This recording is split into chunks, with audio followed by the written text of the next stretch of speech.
The making of nationalism in Europe.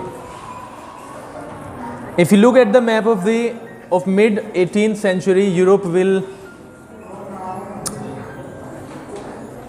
है ना, you will find that there were no nation states as we know them today. आज से और 18वीं शताब्दी के मध्य की कंपैरिजन की गई है। अगर हम आज देखें मैप पे और 18वीं शताब्दी के मध्य में देखें तो दोनों में अंतर दिखाई देगा। जब वो अलग अलग स्टेट्स नहीं थे, अलग अलग देश नहीं थे जैसे वो आज दिखते हैं। What we know today as Germany, जिसको हम आज जर्मनी के रूप में जानते हैं, Italy, Switzerland were divided into kingdoms. ये सारे राज्य जो है ना, सारे देश किंगडम्स में बटे हुए थे। Duchies and cantons whose rulers had their autonomous territories. किंगडम्स में थे, डचीज में थे, कैंटन्स में थे। इसके बारे में जब आएगा तो डिटेल में बात करेंगे अगर कोई कंफ्यूजन होगा। हुज रूलर्स, जिनके rulers had their autonomous,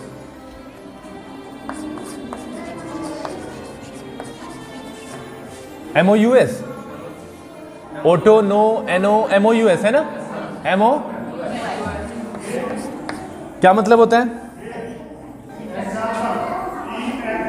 autonomous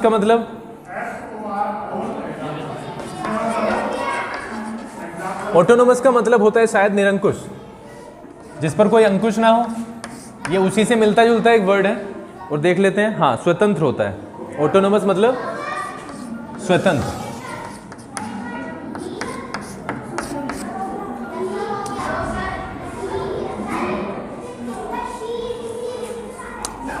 had their autonomous territories, यानी उनकी अपनी टेरिटरीज थी। टेरिटरी मतलब क्षेत्र, उनके अपने स्वतंत्र क्षेत्र थे जहां पर वो क्या करते थे? साम्राज्य करते थे। उनका साम्राज्य था।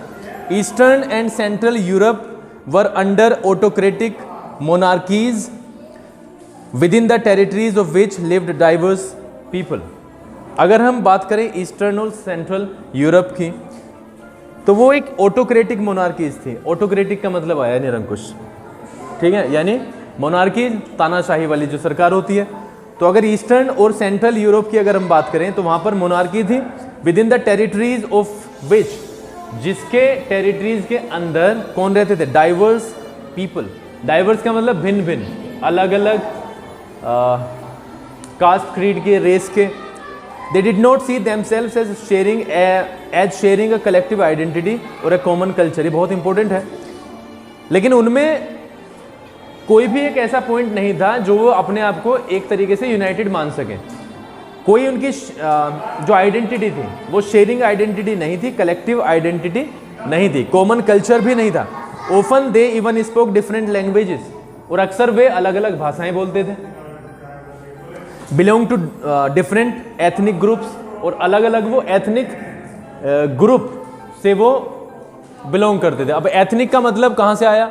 नस्ल से कह सकते हैं, जाति से कह सकते हैं, वर्ग, अलग अलग वर्ग था, अलग अलग वर्ग से वो बिलोंग करते थे, और भाषा भी वो अलग ही बोलते थे। The Habsburg empire that ruled over Austria, Hungary and for example was a patchwork of many different regions and peoples. It included the Alpine regions, the Tyrol, Austria, and the क्या है? Sudetenland हो गए, Sudetenland है ना, Sudetenland, as well as Bohemia, where the aristocracy was predominantly German speaking. देखो, the Habsburg Empire that ruled over Austria, Hungary, एक Habsburg Empire था जो रूल करता था ऑस्ट्रिया हंगरी को। फॉर एग्जाम्पल के तौर पर अगर हम ले, क्या है? हाब्सबर्ग एम्पायर को जो रूल करता था ऑस्ट्रिया हंगरी पर, वो जो पैचवर्क। पैचवर्क मतलब क्या? हाँ, जब हमारे पास में कोई पूरा कपड़ा ना हो, आधे आधे आधे आधे से कपड़े हों और उसने जोड़कर हम एक चीज तैयार कर ले। अब उसको देखो, जो पहला वर्ड है ये क्या है? चलो जो भी है, मैं आपको बिल्कुल सीधे सीधे बता रहा हूँ। जब हम एक ऐसा ऐसी चीज बनाएं जो बहुत सारे टुकड़ों के द्वारा मिलकर बनी हो, तो वो पैचवर्क होगा।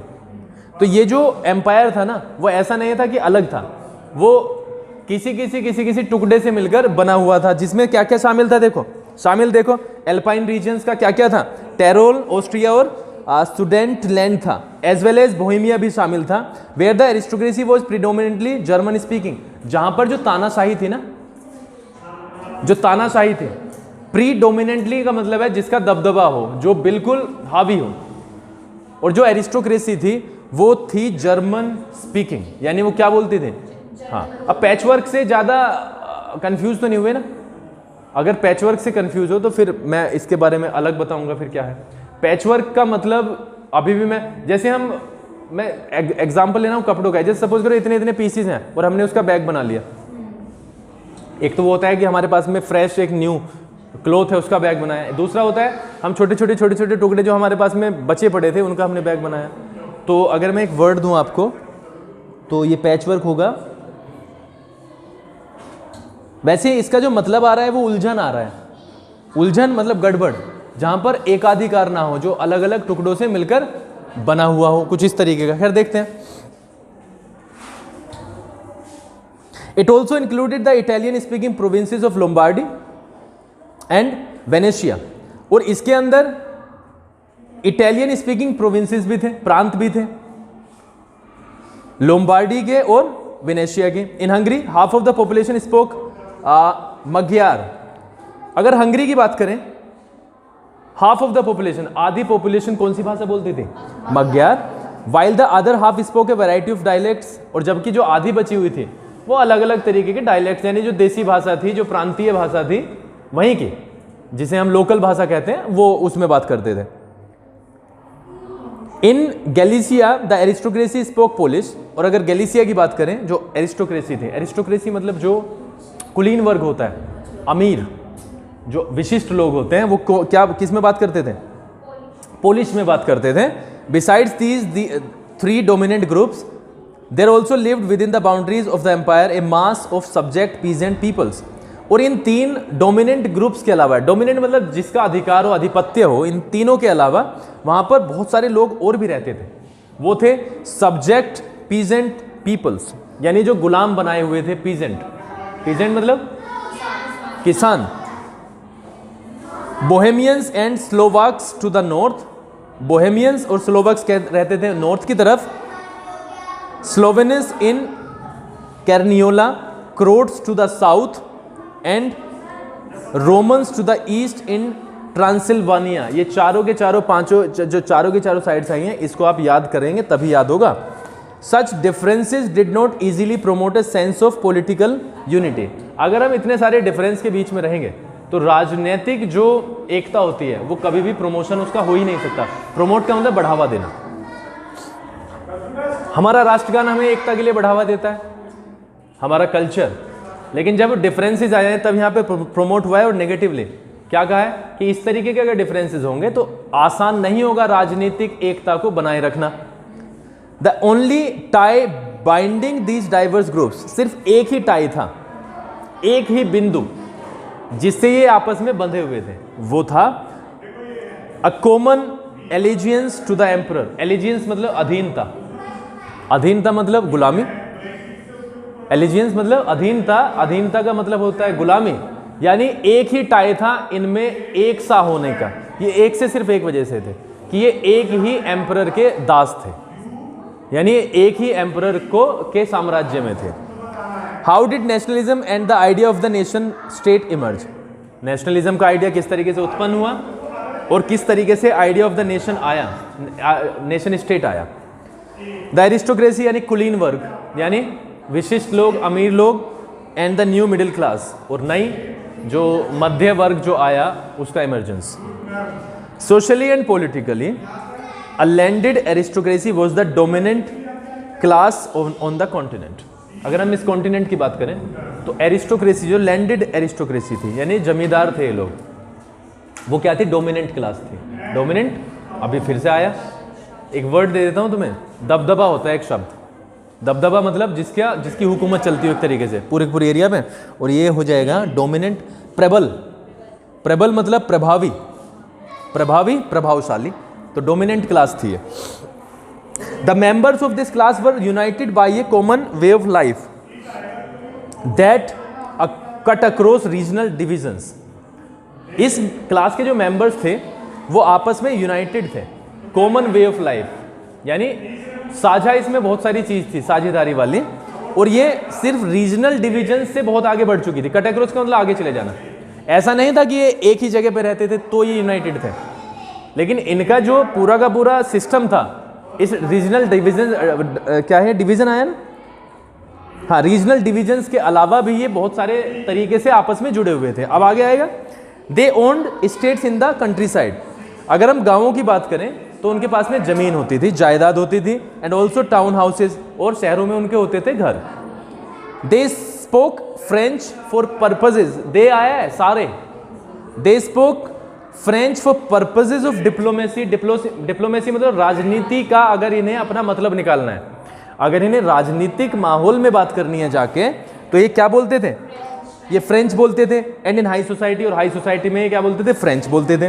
Their families were often connected by ties of marriage, यानी वो शादियों के बंधन में उनकी फैमिलीज बनी हुई थी। अब इसलिए आया था कट अक्रॉस रीजनल डिविजन्स, ये सिर्फ रीजनल डिविजन्स में के कारण ही एक नहीं थे, बल्कि ये तरह तरह के चीज़ों से चीज़ें इनकी कॉमन थी। The majority of the population, sorry, this powerful aristocracy was however numerically A small group. लेकिन अगर हम इस वर्ग की बात करें तो नंबर्स में ये कम थे, संख्या में अगर हम देखें इन्हें तो ये कम थे। The majority of the population was made up of the peasantry. ज़्यादा जो मेजोरिटी थी पॉपुलेशन की, अगर पॉपुलेशन में जनसंख्या में हम बात करें तो वो कृषकों की थी, यानी किसान थे। टू द वेस्ट, अगर हम वेस्ट की बात करें, the bulk of the land was farmed by tenants. देखो, बल्क का मतलब होता है अधिकांश, बहुत बड़े आकार वाला। अगर हम अधिकांश भूमि की बात करें, वो फार्म किया जाता था, यानी उस पर खेती की जाती थी बाय टेनेंट्स। टेनेंट्स होते हैं ठेकेदार, वो लोग जो किराए पर लेकर काम करते हैं, यहाँ भी होते हैं, ठेके पर जमीन दे दी जाती है, तो टेनेंट्स थे। एंड स्मॉल ओनर्स, और छोटे छोटे जमींदार थे जिनके पास में कम जमीनें थी। वाइल इन ईस्टर्न, अगर हम ईस्ट की बात करें, the central Europe, the pattern of the land holding was characterised by vast estates which were cultivated by serfs. यहाँ पर भी अगर हम जमीन के कैरेक्टराइजेशन की बात करें, कौन बोता था उन्हें, उन्हें बोते थे सर्व्स, और सर्व होते हैं दास। जो कृषक होते हैं दास होते हैं, किसानी दास जिन्हें कहा जाता है, वो इस पर खेती करते थे। In western and parts of central Europe, अगर वेस्ट की बात करें और कुछ पार्ट्स की बात करें सेंट्रल यूरोप के, the growth of industrial production and trade meant the growth of towns and the emergence of commercial classes whose existence was based on production for the market. Western और central Europe, the growth of industrial production, अगर industrial production की growth होगी and trade और व्यापार बढ़ेगा, इसका सीधा सा मतलब होगा द ग्रोथ ऑफ टाउन्स, यानी कि शहरों का विकास होगा, शहर बढ़ेंगे, and the emergence of commercial classes, और व्यापारिक वर्ग भी उभर के आएगा सामने। whose existence was based upon, जिनका अस्तित्व किसके ऊपर निर्भर करता है, प्रोडक्शन के ऊपर निर्भर करता है। Industrialisation began in England in the second half of the 18th century, 18वीं शताब्दी के दूसरे हाफ में इंडस्ट्रियलाइजेशन शुरू हो गया इंग्लैंड में। But in France and parts of the German states it occurred only during the 19th century. लेकिन अगर फ्रांस की बात करें और जर्मनी के पार्ट्स की बात करें तो ये 19th सेंचुरी में स्टार्ट हुआ। इन इट्स वेक, इसके बाद या परिणाम स्वरूप क्या हुआ, new social groups came into being, यानी परिणाम स्वरूप बहुत सारे सोशल ग्रुप्स जो है वो अस्तित्व में आए, जैसे working class population, professionals. In central and eastern Europe these groups were smaller in number till late 19th century. Central और ईस्टर्न यूरोप में ये जो ग्रुप्स थे वो बहुत कम थे संख्या में। 19th सेंचुरी तक it was among the educated liberal middle classes that ideas of national unity following the abolition of aristocratic privilege gained popularity. यहाँ पे ये बहुत इंपॉर्टेंट लाइन आई है, देखो. It was among the educated liberal middle classes that ideas of national unity अब following the abolition of aristocratic privilege को हम क्या कर देंगे, छोड़ देंगे. इसे हम अभी के लिए मान के चल रहे हैं कि है ही नहीं. क्या नहीं है भाई, फॉलोइंग से और प्रिविलेजेस तक, फॉलोइंग से प्रिविलेजेस तक ये है ही नहीं कुछ. हम पढ़ते हैं it was among the educated liberal middle classes gained popularity. अगर हम एजुकेटेड लोगों की बात करें, लिबरल मिडिल क्लास लोगों की बात करें, तो उसमें जो नेशनल यूनिटी का जो आइडिया था उसने प्रसिद्धि हासिल की, यानी वो उसने प्रभाव बनाया. लेकिन कब बनाया? Following the abolition of aristocracy privileges. अब फॉलोइंग को आप ज्यादा कंफ्यूज मत हो, फॉलोइंग को रिप्लेस कर दो आफ्टर से. फॉलोइंग को रिप्लेस कर दो आफ्टर से. यानी कब उनके बीच में नेशनलिज्म की भावना आई? जब सारे एरिस्टोक्रेटिक प्रिविलेजेस का एंड हो गया, यानी वो जो विशेषाधिकार मिले हुए थे उनको खत्म किया गया, और लिबरल लोगों के बीच में और एजुकेटेड लोगों के बीच में तब जाके वो राष्ट्रवाद की भावना उत्पन्न हो गई. वर्ड्स हैं इसमें, जैसे ऑटोनोमस आया. ऑटोनोमस का मतलब शुरू में ही क्या आया? स्वतंत्र, जो कि मैंने गलत लिखा था. ऑटोक्रेटिक का मतलब होता है निरंकुश, है ना. एथनिक का मतलब आया है यहाँ पर नस्ली, प्रजातीय. एक है पैचवर्क, उलझन गड़बड़, एक घपला भी बोलते हैं इसे. और यहाँ पे एक वर्ड लिखा हुआ है धज्जी से बना हुआ, छोटे छोटे टुकड़ों से बना हुआ. एक आया है एरिस्टोक्रेसी. एरिस्टोक्रेसी का मतलब आया है कुलीन वर्ग, जिन्हें हम अमीर वर्ग भी बोल सकते हैं, उच्च वर्ग बोल सकते हैं. प्रीडोमिनेंटली का मतलब आया मुख्यतः, है ना, या विशिष्ट रूप से, प्रबलता से, वो ये ना जिसका डोमिनेंस हो. डोमिनेंट का मतलब वही प्रबल, प्रभावी. प्रमोट, प्रोत्साहन देना. एलिजेंस का मतलब अधीनता या वफादारी, निष्ठा. कटक्रोश बताया है, बहुत आगे निकल जाना. डिप्लोमेसी, कूटनीति होती है, राजनीति में जो कौशल हासिल होता है हमें. बल्क, विशाल आकार या अधिकांश भाग. टेनेंट्स, किराएदार की हैसियत से रहना या ठेकेदार. सर्फ, दास.